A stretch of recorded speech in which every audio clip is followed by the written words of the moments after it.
Okay na, salita ka na. Yan na, nagsalita na. Okay na yan. Okay na, Okay na po. Tapos na po. Okay na. Okay na nga yun. Tapos na nga yun. Okay na. Sabi mo salamat po. Salamat po. Okay na. Ngayon yung kasi dapat ginagawa niyan, walang katao-tao.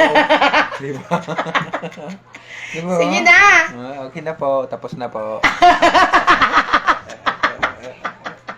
Amin na yan. Amin lang.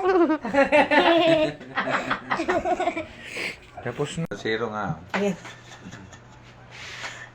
Di pa nga yun. Ganun. Ganun lang ang tuhod natin. Yan na. Ano yan? Ano yan? Mag-practice ka na! Ano yan? Pa-practice ka naman eh. Pwede ka mag-practice, wala mo ng video. Practice mo na.